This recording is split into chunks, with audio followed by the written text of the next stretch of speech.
Hello दोस्तों, कैसे हो आप सही लोग। मेरा नाम है तपेश और आपका स्वागत है आपके अपने चैनल तपेश क्लासेस में। तो दोस्तों, आज जीओसी का अंदर जो टॉपिक रहने वाला है वो बहुत ही ज्यादा मोस्ट इंपोर्टेंट है। सबसे पहले टॉपिक का नाम जानते हैं। टॉपिक का नाम है रेजोनेंस, डीलोकलाइजेशन एंड कंजुगेशन। सबसे पहले मैं आपको बता दूं, ऑर्गेनिक केमिस्ट्री में क्या कहा मैंने, ऑर्गेनिक केमिस्ट्री में शायद ही कोई ऐसा टॉपिक हो या कोई भी ऐसा आपका लेक्चर आए जिसमें इन तीन शब्दों से वास्ता ना पड़े। स्टीरियो केमिस्ट्री के कुछ लेक्चर को छोड़ दिया जाए तो शायद ऐसा होगा कि स्टीरियो केमिस्ट्री के कुछ लेक्चर में आपको इन शब्दों से वास्ता ना हो। ऑर्गेनिक केमिस्ट्री के हर लेक्चर में आपका इन तीन शब्दों से वास्ता रहना ही है। तो ध्यान से समझते हैं इन तीन शब्दों को। सबसे पहले आप वीडियो में कमेंट कीजिएगा, आप क्या समझते हैं रेजोनेंस से, क्या समझते हैं डीलोकलाइजेशन से एंड क्या समझते हैं कंजुगेशन से। तो स्टार्ट करता हूं इस लेक्चर को। सबसे पहले मैं यहाँ पे इस लेक्चर को एक क्वेश्चंस के थ्रू स्टार्ट करूंगा। बड़ा ध्यान से देखिएगा, बहुत ज्यादा ध्यान से। जैसे मान लीजिएगा इधर मैंने कोई मॉलिक्यूल बनाया, एग्जाम्पल के लिए हमने ये मॉलिक्यूल बनाया, ठीक है। और इधर मैं कुछ मॉलिक्यूल बना रहा हूं और आपको उनमें बताना है कि किसमें रेजोनेंस है और किसमें रेजोनेंस नहीं है, किसमें रेजोनेंस है और किसमें रेजोनेंस नहीं है। आपने क्लास 11th के हो तो आपने पढ़ा तो होगा रेजोनेंस, और आपको बताना है कि किसमें रेजोनेंस है और किसमें रेजोनेंस नहीं है, ठीक है। तो आपके लिए बहुत अच्छे से क्वेश्चन है ये, और आप बहुत आसानी से बता सकते हो कि किसमें रेजोनेंस है और किसमें रेजोनेंस नहीं है। इस मॉलिक्यूल को थोड़ा सा चेंज करते हैं, हम इस मॉलिक्यूल को थोड़ा सा चेंज करते हैं।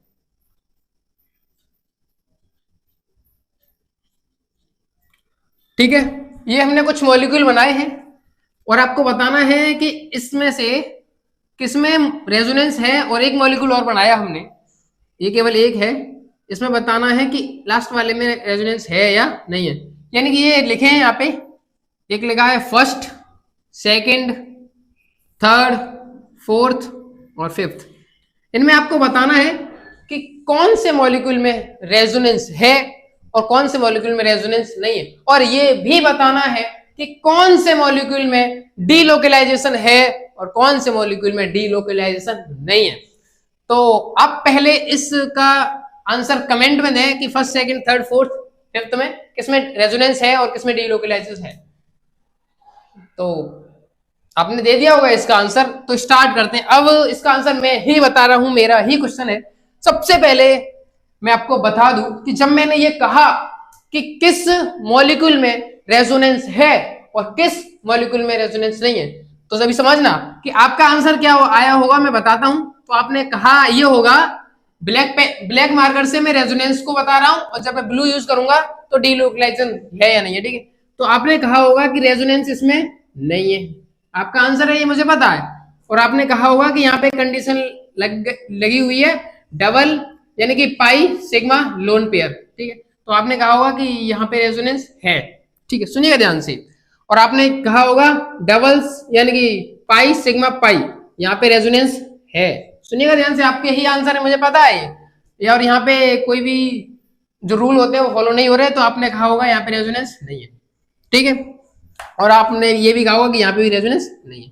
अब इस क्वेश्चन को थोड़ा सा आगे बढ़ाया जाए। अब क्वेश्चन ये है कि इनमें से ये जो फॉर्मूले हैं, इनमें से ये जो मॉलिक्यूल है किसमें डीलोकलाइजेशन है।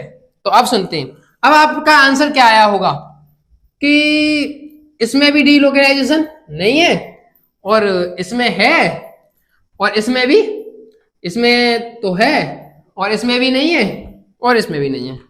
पर आपको बता दूं कि जो मैंने पूछा था कि किस मॉलिक्यूल के अंदर रेजोनेंस है, तो वास्तविकता तो ये है जो आपने आंसर दिया, यह आंसर ही गलत है। और सबसे बात बड़ी तो ये कि जो मेरा क्वेश्चन था वो क्वेश्चन ही गलत है कि रेजोनेंस किसमें है और किसमें नहीं है। रेजोनेंस होता नहीं है। रेजोनेंस, पहली बात कि रेजोनेंस को जब हम समझेंगे कि रेजोनेंस होता क्या है तब हम कहेंगे इसके बारे में ज्यादा बातें। पर लेकिन आपने जो कहा वो गलत है। आपने जो कहा, और क्वेश्चन ही मेरा गलत था सबसे पहली बात। पर डीलोकलाइजेशन को हम समझते हैं कि आपने जब ये कहा कि डीलोकलाइजेशन इसमें है और इसमें है और इसमें नहीं है, यानी कि जहां आपने कहा रेजोनेंस नहीं है वहां डीलोकलाइजेशन भी नहीं है। सबसे पहली बात कि रेजोनेंस हम करा सकते हैं, और रेजोनेंस मैं बता दूं आपको कि रेजोनेंस तो हम इस मॉलिक्यूल में भी करा सकते हैं, सुन लीजिएगा ध्यान से। और रेजोनेंस हम इस मॉलिक्यूल में भी करा सकते हैं, इसमें भी करा सकते हैं, इसमें भी करा सकते हैं और इसमें भी करा सकते हैं। अभी के लिए रेजोनेंस एक हाइपोथेटिकल कंसेप्ट है जिसे हम बहुत सारे मॉलिक्यूल में करा सकते हैं। अभी के लिए आंसर सफिशिएंट है, और आगे आने वाले लेक्चर में आपको पूरा आंसर दे दूंगा। तो अब आपके बहुत सारे क्वेश्चन बनेंगे, आप ये क्या कह रहे हो, हमारे तो समझ में नहीं आ रहा है। रेजोनेंस आप कह रहे हो होता है, बहुत सारे रूल होते हैं रेजोनेंस के, तो सुनिएगा ध्यान से, समझते हैं हम पहले। तो ध्यान से देखिएगा, सबसे पहले यहाँ पे हम इन टर्म को समझने के लिए कुछ रिएक्शन से स्टार्ट करते हैं। सबसे पहले हमने कुछ रिएक्शन लिखी, यहाँ पे हमने कोई ये मॉलिक्यूल बनाया और इस मॉलिक्यूल को हमने H+ के साथ रिएक्ट कराया, तो आपका कुछ आंसर कुछ इस तरीके से रहने वाला है, और जो कि एकदम सही होगा। मुझे पता है कि अब आप ये मत कहिएगा कि हमारे आंसर को आप गलत करवाते रहते हो हर बार।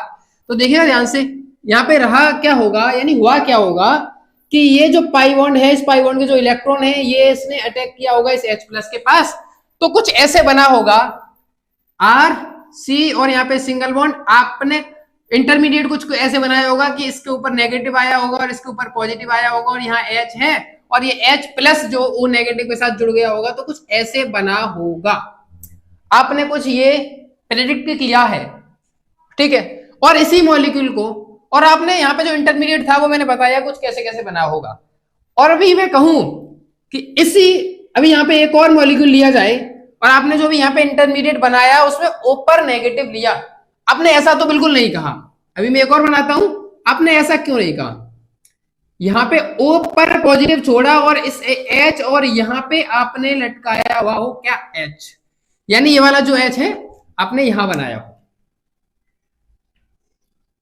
आपने जो स्ट्रक्चर बनाई होगी वो ये है, और आपने ये स्ट्रक्चर नहीं बनाई। तो मेरा क्वेश्चन, आपने ये वाली स्ट्रक्चर क्यों नहीं बनाई, या इस स्ट्रक्चर में दिक्कत क्या थी आपको? सबसे पहला क्वेश्चन आपके लिए, ठीक है। अब आपने कहा होगा कि ऑक्सीजन पे पॉजिटिव चार्ज अनस्टेबल होता है, तो ऐसा कुछ, ठीक है, ऐसा सोचा होगा आपने। अब एक और क्वेश्चन लेता हूं, और आपने ये कहा होगा कि कार्बन पे नेगेटिव चार्ज अनस्टेबल है और ऑक्सीजन पे स्टेबल है, तो इसलिए हमने कुछ ऐसा कहा। अब क्वेश्चन सेकंड आपके लिए, मैंने यहाँ पे लिया CH2 डबल बॉन्ड CH2, इसको मैंने फिर से ट्रीट कराया H+ के साथ। अभी आपने ये कहा था, आपने यहाँ पे जब इसे बनाते और इसको कहते यदि स्टेबल है, तो यहाँ पे जो इंटरमीडिएट बनता वो कुछ C यहाँ पे ऑक्सीजन के ऊपर पॉजिटिव और यहाँ पे ये इसके ऊपर नेगेटिव, तभी तो आपने H+ का स्टेट करा दे, यानी यहाँ पे आपने ये इंटरमीडिएट सोचा होगा और तब जाके ये बनता, पर आपने ये नहीं बनाया ना। पर यहाँ पे आप कह रहे होंगे कि ऑक्सीजन पे पॉजिटिव और कार्बन पे नेगेटिव काफी अनस्टेबल है, तो इसलिए हमने ये वाली स्ट्रक्चर नहीं बनाई, ठीक है। पर अब मैंने इसी मॉलिक्यूल को H+ के साथ ट्रीट कराया, तो आपका आंसर कुछ ये आने वाला है अभी कि ये जो है पाई बॉन्ड, ये डबल बॉन्ड, ये इलेक्ट्रॉन इस पे अटैक करेंगे, तो यहाँ पे CH3 और यहाँ पे CH2 और इसके ऊपर बनाया होगा पॉजिटिव। और आप ये भी सोच सकते हो, और ये भी होता है कि कभी तो ये वाला जो पॉजिटिव है दोनों ही सेम है, तो इस पर हमने पॉजिटिव बनाया, हम बना इस पे भी तो सकते हैं CH2 पॉजिटिव और यहाँ पे CH3। अब आपने दोनों के ऊपर पॉजिटिव लगा दिया, अब आपको इस पॉजिटिव से और इस नेगेटिव, यानी कि यहाँ पे आपने नेगेटिव बनाया होगा एक कार्बन पे, तभी तो जाके वो जुड़ा होगा, ठीक है। पर अब जब आपको यहाँ तो दिक्कत थी पर यहाँ पे कोई दिक्कत नहीं थी, तो ऐसा क्या है, ये हो क्या रहा है?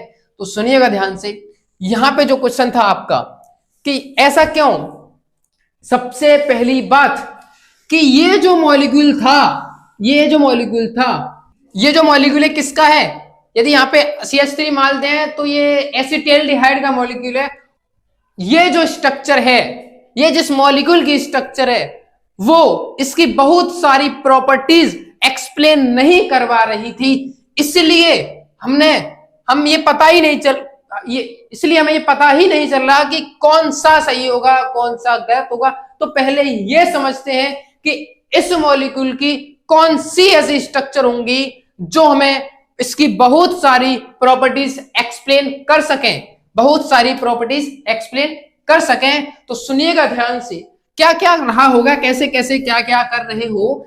तो आपने कुछ ऐसा किया होगा कि R single bond C double bond O और यहां पे H, यही तो मॉलिक्यूल है।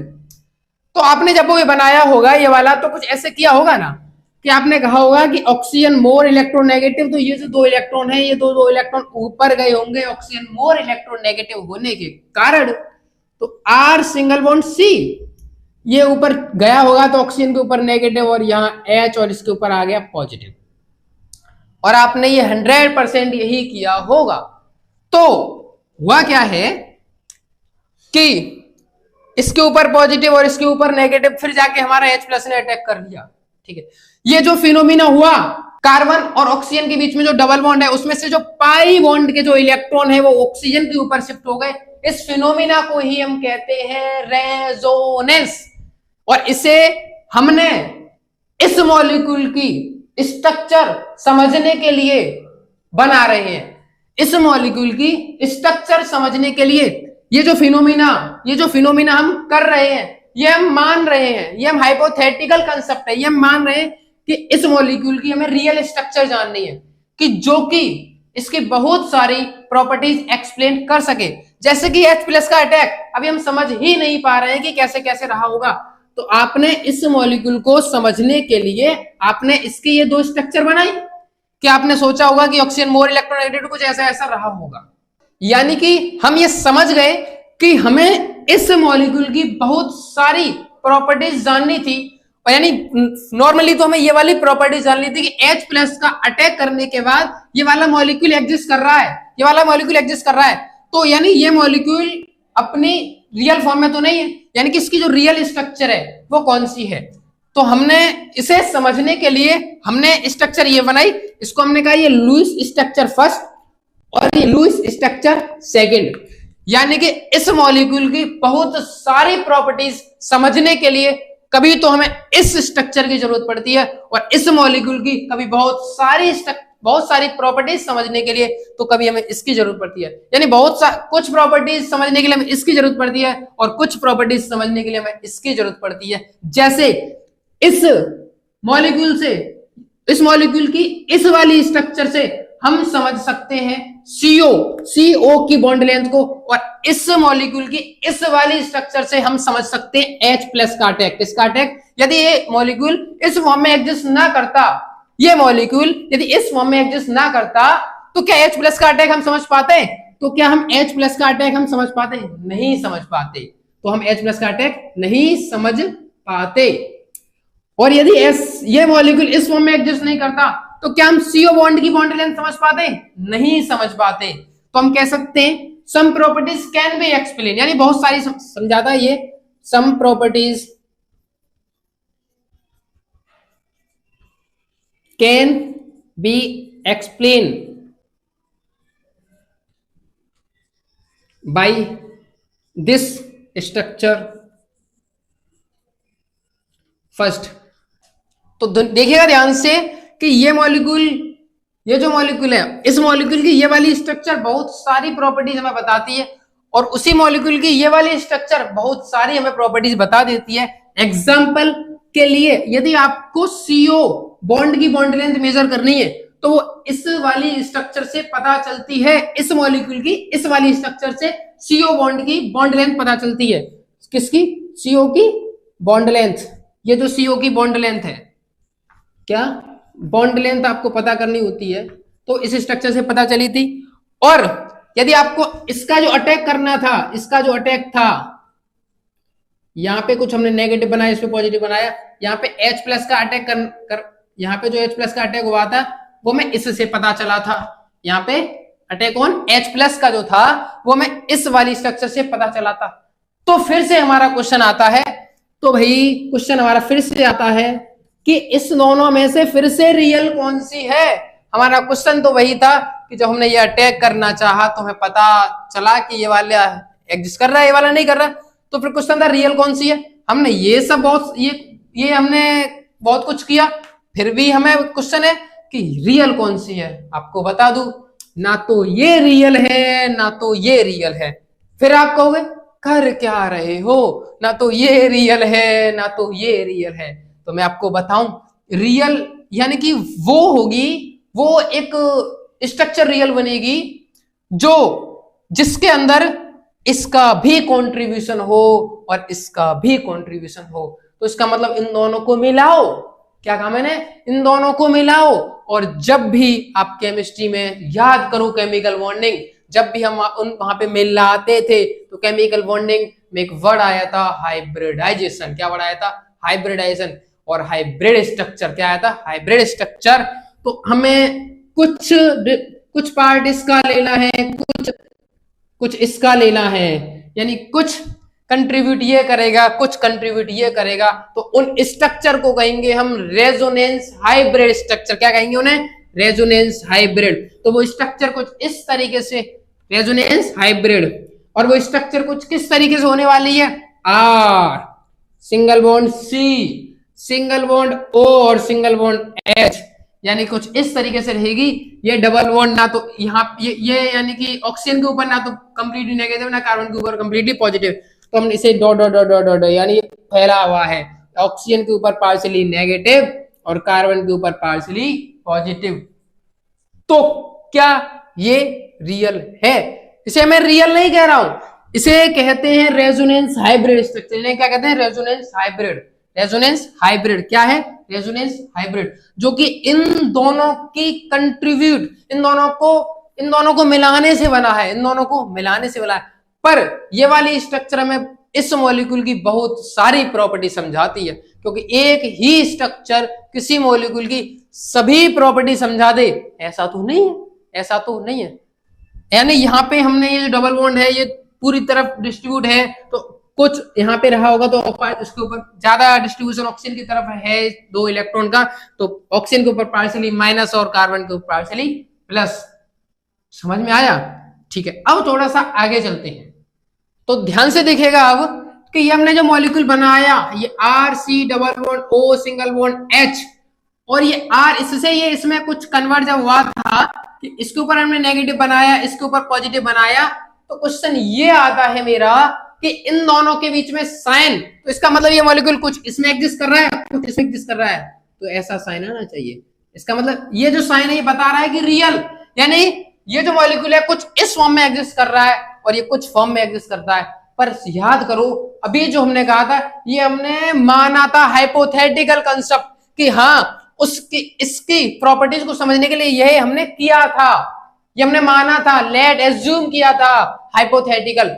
ये तो बताता है रियल को, इसका मतलब ये साइन तो इनके बीच आने वाला नहीं है। तो इनके बीच में साइन कौन सा आता है तो देखें ध्यान से, R C double bond O single bond H और R C double bond O single bond H, तो इसके बीच में जो साइन आता है वो आता है कैनोनिकल का साइन। कौन सा आता है? Canonical.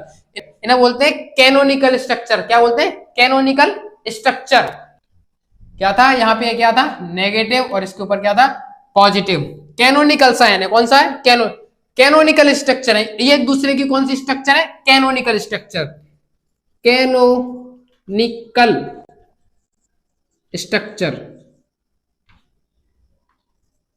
Canonical structure, canonical structure first, canonical structure second.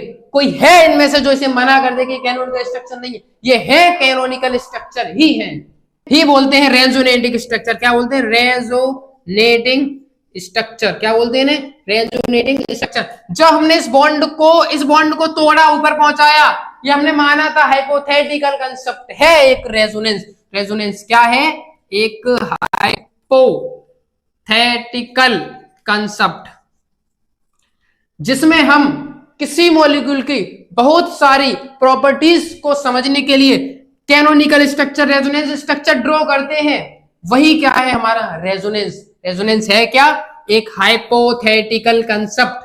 तो क्वेश्चन ये आता है कि क्या जिसमें डबल बॉन्ड होगा उसकी ही हम ऐसी रेजोनेटिक स्ट्रक्चर या कैनोनिकल स्ट्रक्चर बनाएंगे। तो यानी कि इसका मतलब ये डबल बॉन्ड वाली स्ट्रक्चर में ही रेजोनेंस होगा। तो ये क्वेश्चन अब मेरा आपसे रहेगा इस वीडियो में, इस वीडियो की कमेंट में आपको आंसर देना है, क्या जिस मॉलिक्यूल में डबल बॉन्ड होगा उसमें ही रेजोनेंस होगा? तो रेजोनेंस अब वो तो आपको आंसर देना है। अब सुनिएगा, तो रेजोनेंस है क्या? एक हाइपोथेटिकल कंसेप्ट। इस मॉलिक्यूल की हमें प्रॉपर्टीज समझने के लिए हमने ऐसे स्ट्रक्चर बनाई, पर ये साइन ये नहीं आएगा, ये साइन तो रियल बताता है। कैनोनिकल स्ट्रक्चर है एक दूसरे की, कौन सी स्ट्रक्चर है? कैनोनिकल स्ट्रक्चर फर्स्ट, जैसे रेजोनेटिक स्ट्रक्चर बोलते हैं। समझ में आया? तो क्वेश्चन क्या है सुन लिया आपने। तो रेजोनेंस भी क्या है? एक हाइपोथेटिकल कंसेप्ट जो कि हमें बहुत किसी भी मॉलिक्यूल की बहुत सारी प्रॉपर्टीज समझने के लिए हमें हाइपोथेटिकल स्ट्रक्चर हम बनाते हैं। जैसे कि ये जो बनाया था हमने, ये जो स्ट्रक्चर है बहुत सारी रिएक्शन समझाने के लिए हमें काम आता है, और ये सीओ ऐसे करके बॉन्ड लेंथ बहुत सारी चीजें समझाने के लिए काम आता है। तो दोस्तों आज के लिए तो इतना ही रहेगा बस। तो इस क्वेश्चन का आंसर आप इस वीडियो की कमेंट में जरूर दें, कहीं भी देखें, मुझे नहीं पता, आप कहीं भी देख सकते हो इसका आंसर। एंड दोस्तों के पास शेयर करें, शेयर करना ना भूलें, और वीडियो अच्छी लगी हो तो वीडियो को लाइक करें, चैनल को सब्सक्राइब भी करें।